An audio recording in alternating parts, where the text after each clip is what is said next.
Bonjour, alors aujourd'hui nous allons apprendre à faire des panoramiques. Donc j'importe une série de photos, il s'agit de fichiers RAW qui, comme vous le voyez là en bas, c'est une série de photos verticales, il y en a 5 qui constituent ensemble un panoramique avec évidemment à peu près 30-50% de recouvrement entre chaque photo. Donc sans plus de pré-traitement, je les ouvre dans Photoshop. Voilà, et là nous allons donc procéder à l'assemblage en panoramique par Photoshop, avec l'outil de Photoshop qui n'est pas le plus performant du monde, mais qui dépend dans bien des cas. Il est caché à cet endroit-là. Fichier, automatisation, photomerge. Voilà. Photomerge chez eux, ça veut dire panoramique. Alors dans ce cas-là, on va faire ajouter les fichiers ouverts, c'est-à-dire qu'on va assembler les fichiers qui sont déjà ouverts dans Photoshop.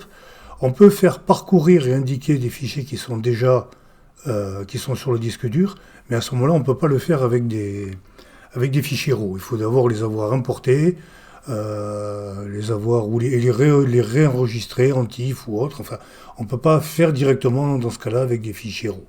Voilà, il y a différentes options. Pour l'instant, je ne m'en occupe pas. Je confirme. Et là, voilà, il passe en revue les 5 photos, puisqu'il y en a 5 dans ce cas-là. Il aligne les calques les uns avec les autres. Et après, il va créer des masques automatiquement pour réaliser le panoramique proprement dit. Voilà, il a fait l'alignement. Maintenant, il procède à la fusion. Alors, ça prend un certain temps, ça dépend évidemment de la puissance de l'ordinateur, du nombre de photos, de leur complexité, etc. Et quand il a fini, il affiche le panoramique.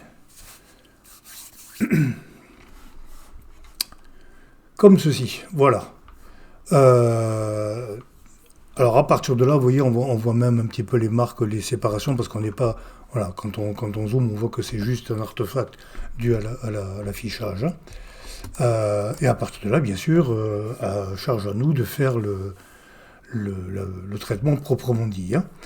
Voilà, vous voyez les masques qui ont été créés, dans lesquels on voit qu'il montre une partie de chacune des photos pour avoir au final une photo qu'il assemble donc dans un nouveau document. Il y a des pièges à éviter.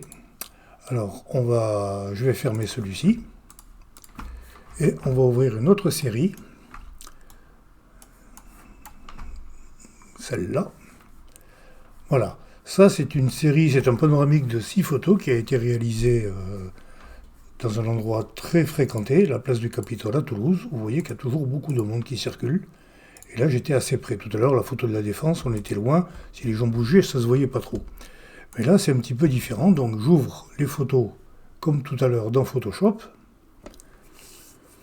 Alors, en plus, cette série-là a été faite à main levée. Donc, l'alignement est beaucoup moins précis.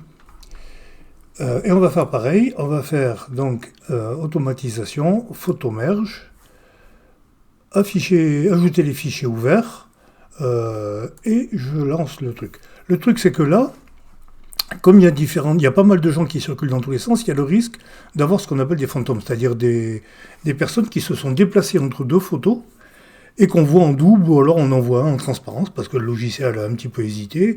Tiens, là il y en a un, il est à cheval sur deux photos, je le mets pas.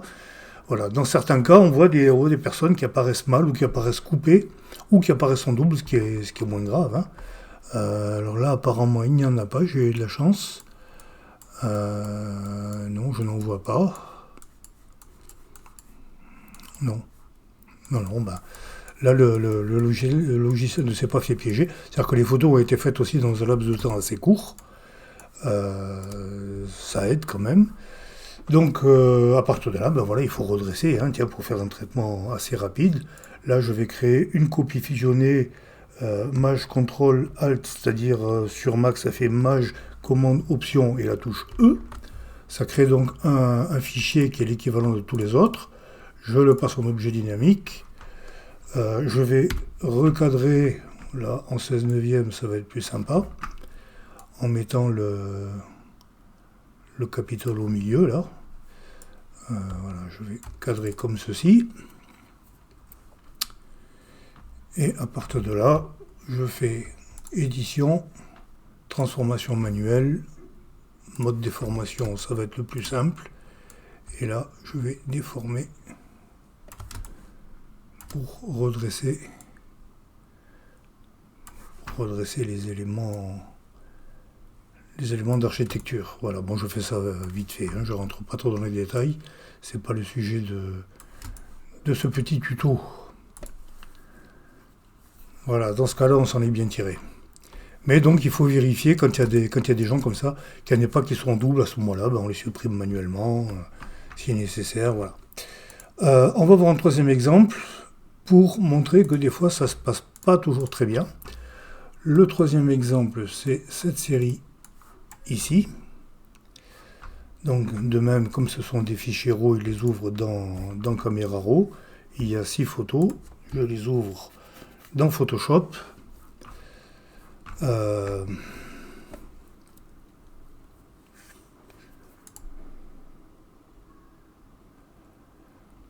Voilà. On va faire l'assemblage fichier automatisation photo merge. Ajouter les fichiers ouverts. Là, il y a une option qui peut être intéressante, c'est les zones transparentes qui se trouvent autour de la photo.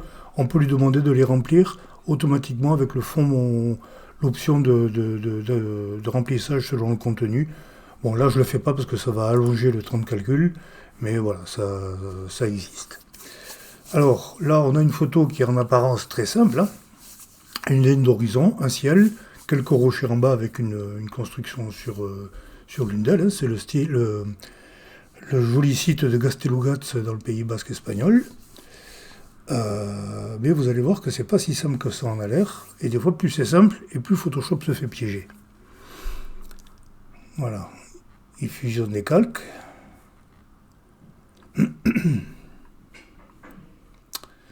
Ah, il met du temps. Pourtant, ça a l'air très simple. Allez, allez. Tu vas y arriver. Voilà. Donc là aussi, on voit les différents masques qu'il a créés, hein.